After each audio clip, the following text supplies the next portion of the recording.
Hey YouTube, John here back with another review, and today we're going to be taking a look at the Mould King 33041 Super S. Now the Super S is Mould King's addition to this interesting new quadcopter class we've been seeing lately. So size-wise, it's coming in somewhere in between a micro and a mini quadcopter. Now the Ready to Fly package is going to come complete with the quadcopter, transmitter, landing gear, USB charging cable, prop guards, and a screwdriver. And if you get the camera version, it's also going to include the camera, 4GB SD card, and a USB card reader. All you're really going to need to get yourself up in the air is 4 AA batteries. And unfortunately, the only thing not included with this quadcopter is a spare set of props, but we'll talk about that a little bit later. Now the transmitter has this very unique design, but unfortunately unique isn't always better. I found that the transmitter layout's pretty good, but its shiny finish and rounded edges both on the thumb pads and the body itself make it really slick, especially in warm weather. Now as far as layout goes, we have our 4 trim buttons lined up here in the bottom right hand corner with your right trim, back trim, forward, and left. So it's a strange layout, but you do finally get used to it. Up on the top we have 4 shoulder buttons.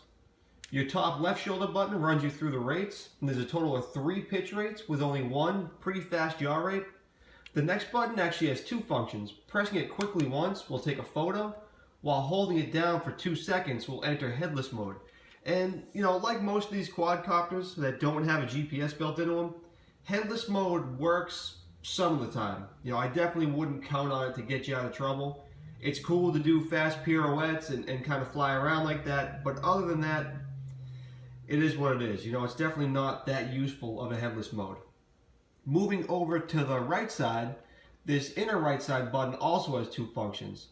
Pushing it quickly will start and stop the video camera, and then holding it for 2 seconds or more will enter 1 key return home. And much like the headless mode, it's kind of hit or miss. And since the thing has a really short range anyways, there's really no need to ever use it. Finally, this last shoulder button here is your flip button. So to do a flip, you'll push the flip button once, it'll enter flip mode. At that point, you'll use the right stick to input which direction you want the quadcopter to flip.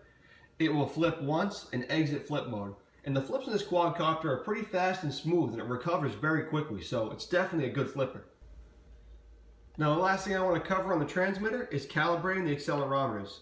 So what you do is simply bind the quadcopter to the transmitter, put the quadcopter on a flat level surface, and take both sticks and go down and away from each other. Once the lights flash on the quadcopter, your accelerometers have been recalibrated. Now moving on to the quadcopter, you can see that it kind of looks like a bloated, overweight Hubsan H107D. It's pretty cool looking and definitely unique, but like the transmitter, unique isn't always a good thing, mainly because these stubby little propellers, at the time of this review, still aren't available. So if you break one of these props, you're kind of out of luck. The prop guards that are included with the quadcopter are actually pretty well thought out. They're easy to install. There's plenty of clearance between the prop and the guard itself, and they're pretty light. So overall, the prop guards work very well. The other thing I want to discuss about this thing is the range. The range is very short on this quadcopter, and you'll be seeing dropouts around 35 yards. And it seems to get worse with the camera attached. Now for me, this isn't a real deal breaker because I only fly it in my yard, but if you plan on going to a big field, this isn't going to be the best choice. Now let's move into some positives. This thing is an absolutely awesome sport flyer.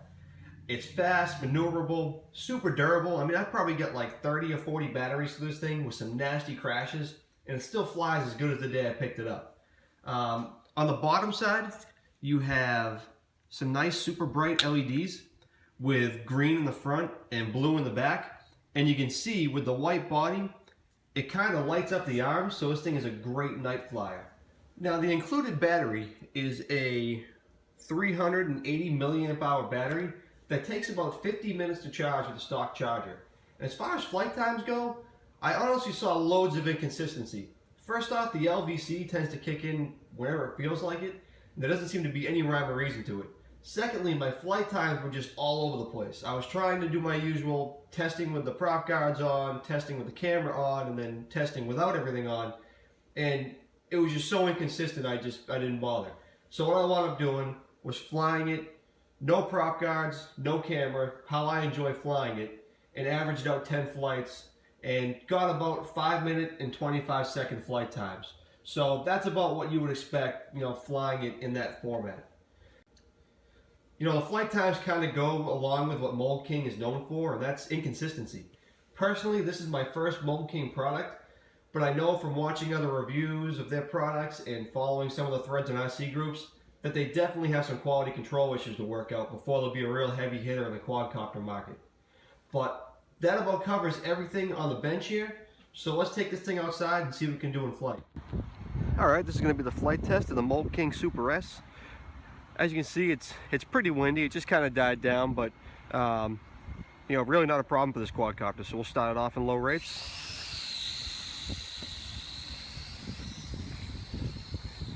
There's full rate pitch with full low rate yaw.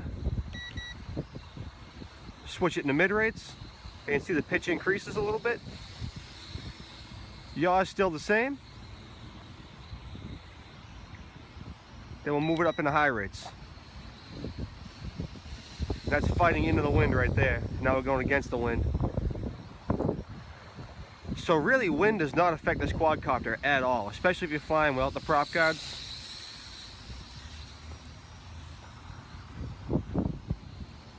Just an awesome little machine.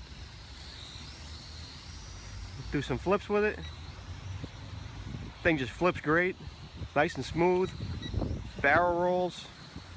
Just an awesome little machine. Like I said, I think what we'll do is we'll do some camera testing quick, then we'll take the camera off and have some fun with it. So let's go up here and we'll try a still shot, see if we can't get a shot of some of this nice fall foliage here in New England. Alright, so there's a picture, and now we'll turn the video camera on. It's hard to pan with this thing because it's just so quick. Like I said, it's pretty windy out today as well, so we'll come back down out of the trees here.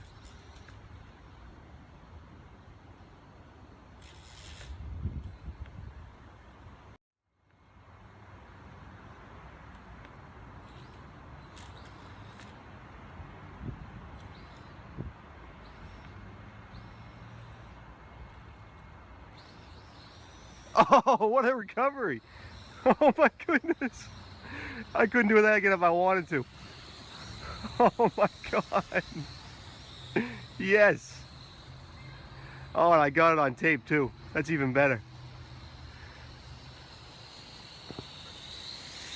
Like I said, this thing is just a rock star. Oh, a little unorthodox flight test, but what the heck? Can't cut that one out. Alright, let's go back to the video camera testing. Alright,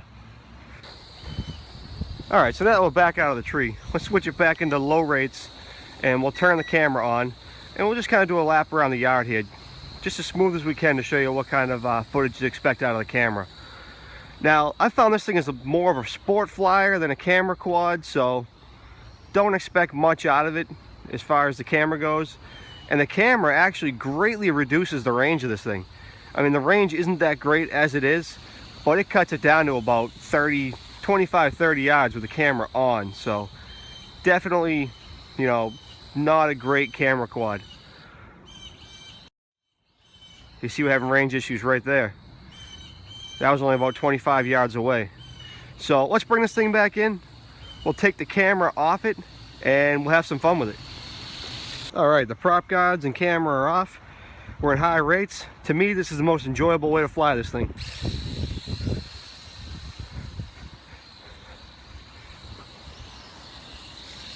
He's doing some crazy maneuvers with this thing. Cut through some trees. It's a little windy out, but this thing, it does fight the wind well. Do some backflips.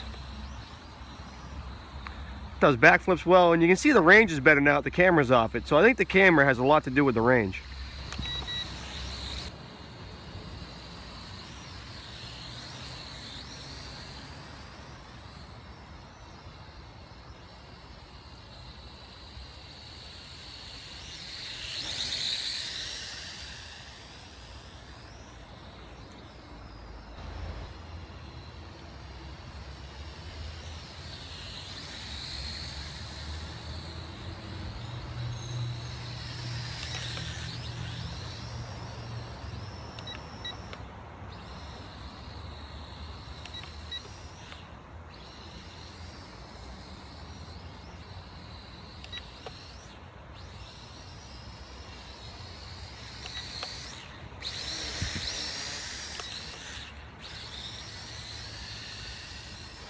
do some awesome aerobatics with this thing. It's just an absolute blast. So there it is, the Mould King Super S. You know, besides some range issues, definitely a great quadcopter. I hope this video was helpful to someone. If it was, please give it a thumbs up. If you haven't already, please subscribe. Definitely leave a comment down below. And as always, thanks for watching. I'll catch you next time.